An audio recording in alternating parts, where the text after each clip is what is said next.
Hello everyone, and welcome back to another episode of Book Club. It's your neighborhood book club girl, and I'm trying out something new where it's just like a free-form video today.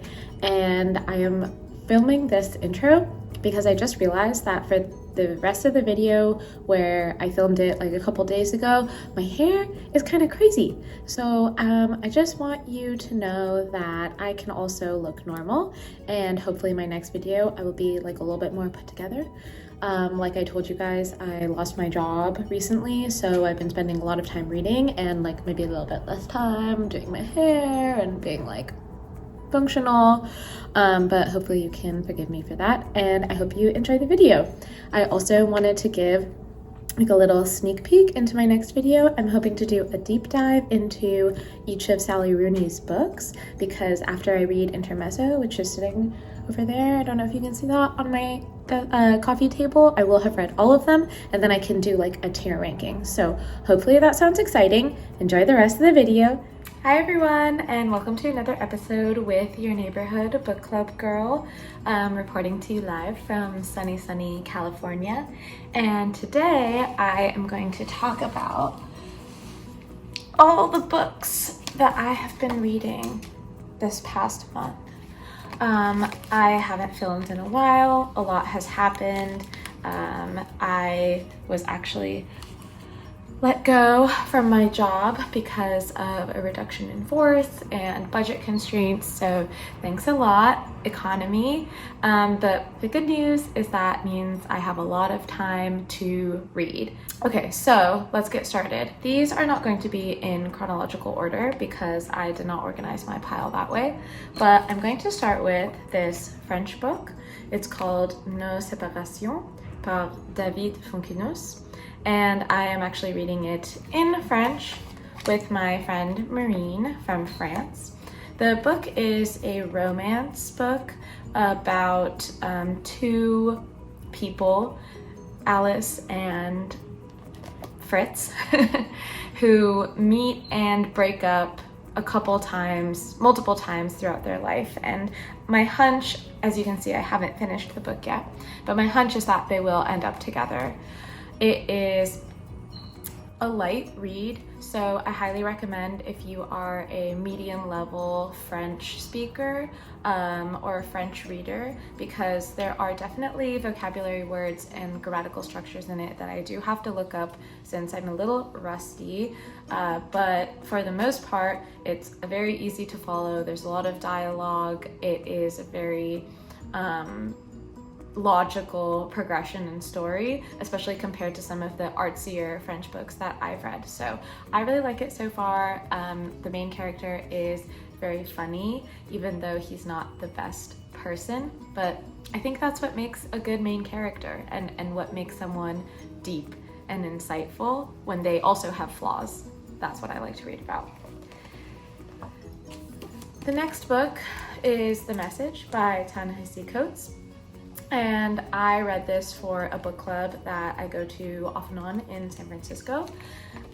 This book is about, I would say, 3 different topics. So it starts off with the author's trip to Senegal, where he finds himself in a couple different places emotionally. He's thinking about the history of slaves leaving the country since it's on the western coast of Africa, but also the very real lives of the people who still exist there and have their, vibrant culture that he is walking through and seeing with his own eyes. After that, he goes to Columbia in South Carolina, where he reports on book banning, especially since some of his own works were banned in that school district, and I actually really enjoyed that part probably the most. And then the third part is written from a 10-day trip that he did to Palestine as well as Israel, and I think that was the part where I did all these highlights. There were a lot of good call-outs about the inequality and the injustices that are happening in Palestine, and how a people in power may not always use that power well, but there were also some bits in here that I did not agree with or thought needed some more research, just from my perspective. This is obviously the subjective opinion of the author, as a book should be and totally can be, but I didn't think that it was backed up enough in the book itself for me to use it as a reference for the Israel-Palestine conflict. Okay, the next book I have here is My Year of Rest and Relaxation by Otessa Moshfegh, and it is totally coincidental that my nails really match this book, but it's kind of a look, so I'm vibing with it. I loved this book. I know that it has mixed reviews, especially on Goodreads, but I found it so engaging and witty and hilarious, even though the main character is the worst, absolutely the worst. I will say that I took a point off for the writing style. I think it could have been better and more polished and just more beautiful prose, but besides that, I really liked this book.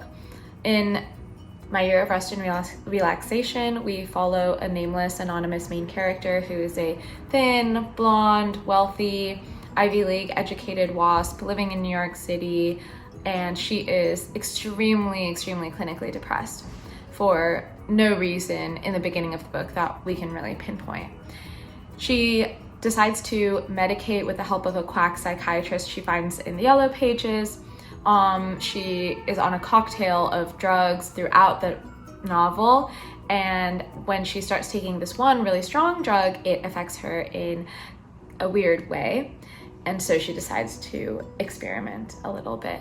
And that is basically the premise of the novel without giving away any spoilers, but I thought it was really great. I gave it 4 stars. Okay, the next book we have is Till We Have Faces by C.S. Lewis. As you can see here, I read this also for a book club. This one is a remote book club. I am in with 2 friends from Boston. And I gave this book 5 stars. I really loved it. It was so beautifully written and so evocative. It really made me think about fantasy books that I read in my youth, when I would just eat up the pages and felt like I was dropped into this world, and really loved it.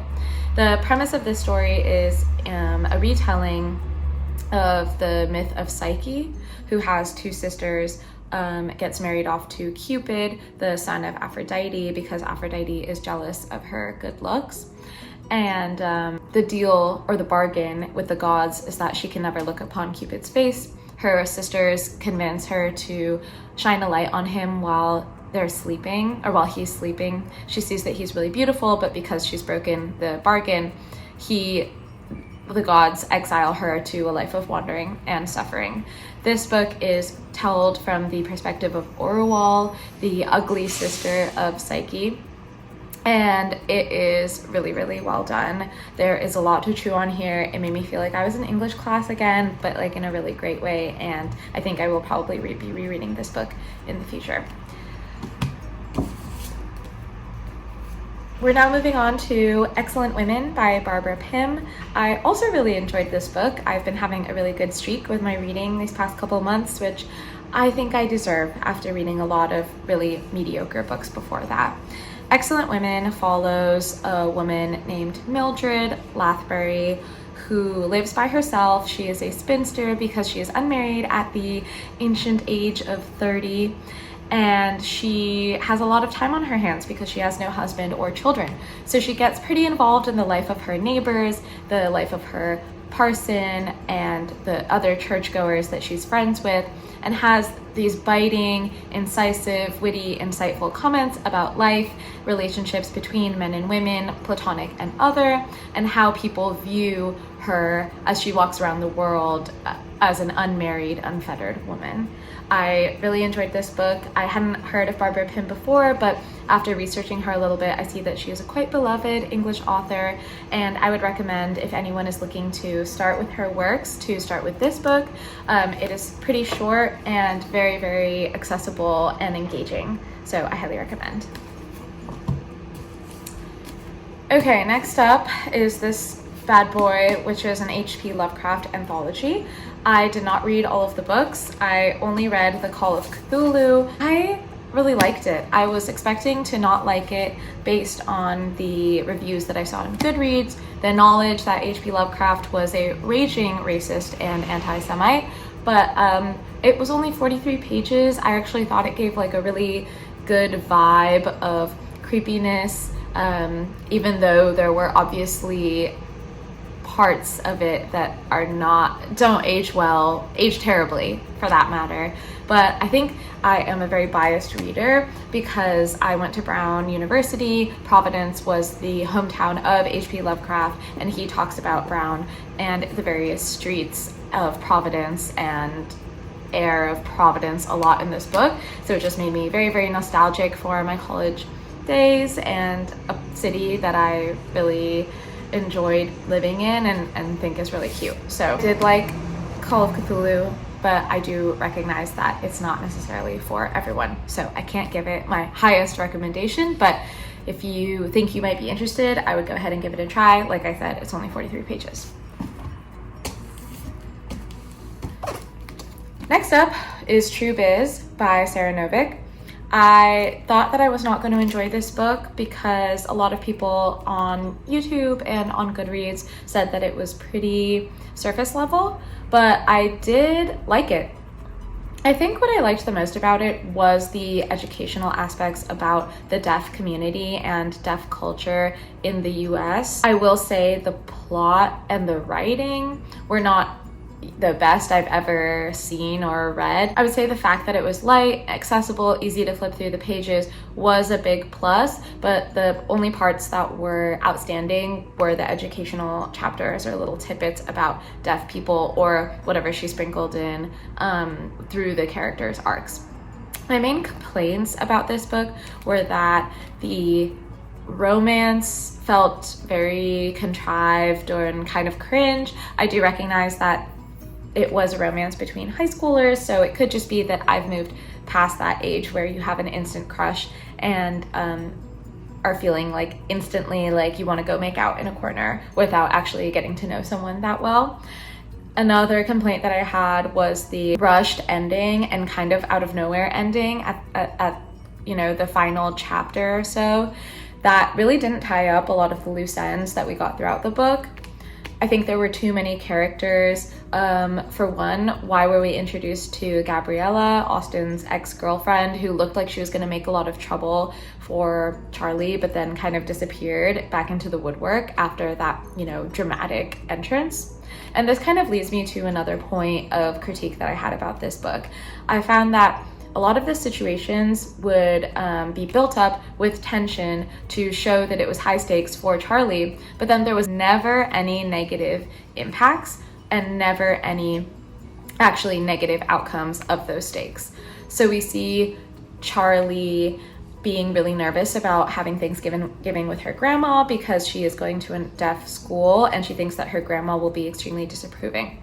But her grandma is actually totally fine with it and says, Charlie, why didn't you do this sooner? This is great. Now you finally can speak to us like a normal person. And so that situation just fizzles.